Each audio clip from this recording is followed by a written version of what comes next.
Mark Mitchell had a career high 25 points, so all of that came in the paint. What were some of the challenges of trying to defend him, especially near the basket? Yeah, I thought he came right out and was aggressive. Very first play, went right at us, shot fake, went up and under, and scored. And clearly, just his aggressiveness, he was a load to handle today. Quickness off the bounce, hard to guard for our guys one-on-one. And I thought he was right out of the gate. I mean, you could just tell their first pass of the game. He went right at it, shot fake, went up and under, scored, and it never stopped from there. Coach, what challenges did Missouri present defensively, or did you feel like there were shots that you guys have made a lot of this year that didn't go in? We're struggling right now, so I think everything kind of magnifies with that. But I think I didn't think we played great winning basketball when we got down like 7 or 8. I thought we self-destructed. They got into bonus fast because of Mitchell, and then Grill's coming up, and our center just reaches out and karate chops him. That's 2 points. We didn't want to get behind in the press. They throw it up, we hold. They throw it up, get a long dunk. Then they come down and we push. I mean, literally, we just kept on having silly fouls when we did that. It was a combination of we did miss some shots. They do a good job defensively. They pressure you. They turn you over. I thought Duke Miles played really well from the guard spot from us, but I don't think we got great playmaking ability. Our other 3-point guards had a combined 1 assist. And, it's a combination of their length, effort, athleticism. They're constantly denying you, going for turnovers, and I thought it affected our guards. Coach, Caleb Grill obviously poses a big threat from behind the 3-point line, but when he was driving and cutting in that first half, it was effective. How big of a threat does he pose if he's able to do all that? You all got to be aware of him. And what I respect about Caleb is how hard he works without the ball. They run, if you're denying him, he back cuts. He doesn't stay. He just doesn't stand on the perimeter. He works. In the second half, he got 2 really good baskets. They set a flare and then they re-screened the flare, and that just takes a lot of work. He constantly working. He drew fouls. He came off it, hit Mitchell on a bounce pass, hit a 3 on that, and he poses a huge problem because he not only can shoot it, but he works so hard. He can cut. He can drive.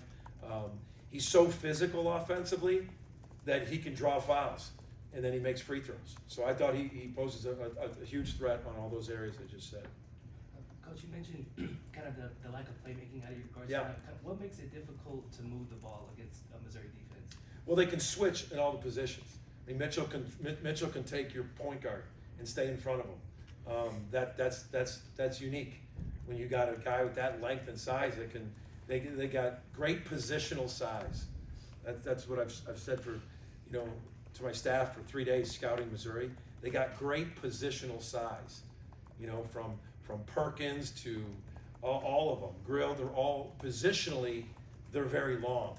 And I think that makes him such a threat on both sides. Coach, Armin and Dennis faced off against each other across the sidelines for the 3rd time tonight. Can you speak to what you know about the relationship between those two and what it may have meant for him to face off against his brothers? So I've known them both for a long time because I'm from Chicago as well. So I've known the Gates family, and they're everything what you want to be about. They're both competitors. They're both, superstars in his profession.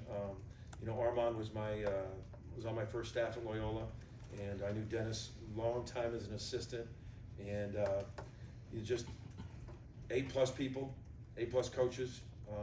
Armand's going to get his shot as well coming up, but they're competitors, and but what I love is it's from what you see from there's a great love between the 2 brothers. They're competitive as hell, but there's a great love within family for those 2. Coach, you guys were pretty relentless in going after Mizzou's inbounds passes and trying to just deny some of those plays. Did you get the level of disruption you wanted to out of some of those? Yeah, we were trying. I mean, we were trying to cause some turnovers and just try to muster up offense right now. When you're going through a 3-game skid and I got to put it in perspective because I know how my gut's hurting because we're not playing good basketball, but it also is Auburn, Tennessee, and Missouri, 3 of the top 12 teams in the country. So we're trying to muster up some offense anywhere we can get it when we're in this kind of slide. So we were trying to muster up some turnovers through out of bounds plays, through presses, through dead balls. And I thought we did a good job of it overall. It was really hard for us to convert anything with the shooting percentage we shot. Coach, obviously, this is more of a big picture question, but Jeremiah has a lot of room to grow.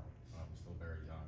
Where do you think he can excel on nights like tonight where he's struggling to score? Yeah, it's a growth process for us, and I can't tell you how good of a future he has, how good behind the scenes he is.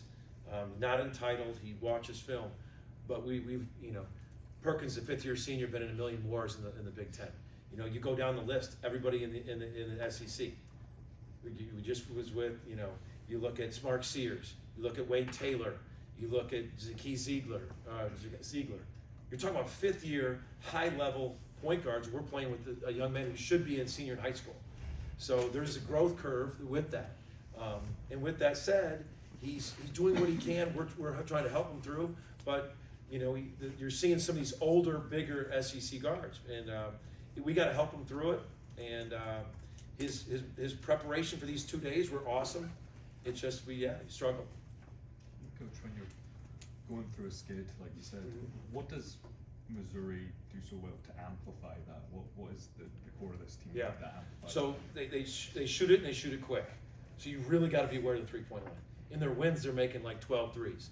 So we were really trying to take away the three, but we sent them to the foul line so much with that. So, but I really think I really feel they're a team that can make a deep, deep run. And I've said that because I know what a Final Four looks like. They're very good on both sides. I think they pose really tough problems defensively because they're constantly turning you over with their positional size, their effort, their relentlessness. But when you got that many guys that can shoot it, we had to make a decision if you're single covering Mitchell or not. And he made us pay.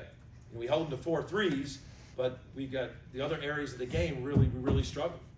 Guarding the ball and guarding Mitchell one-on-one and sending him to the foul line 35 times.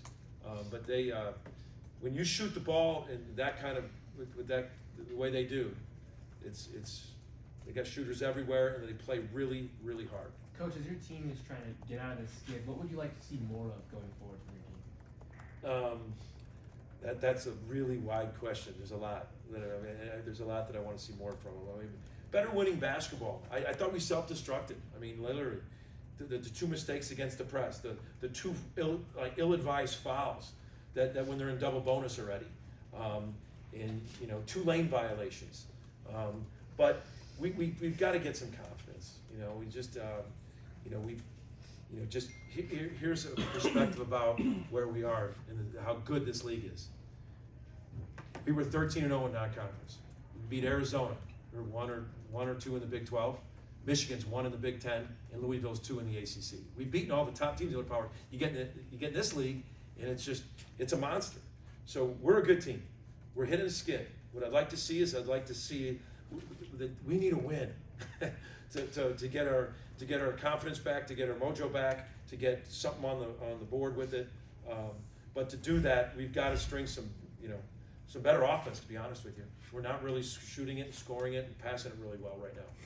Thanks, guys. Thank you. Thank you.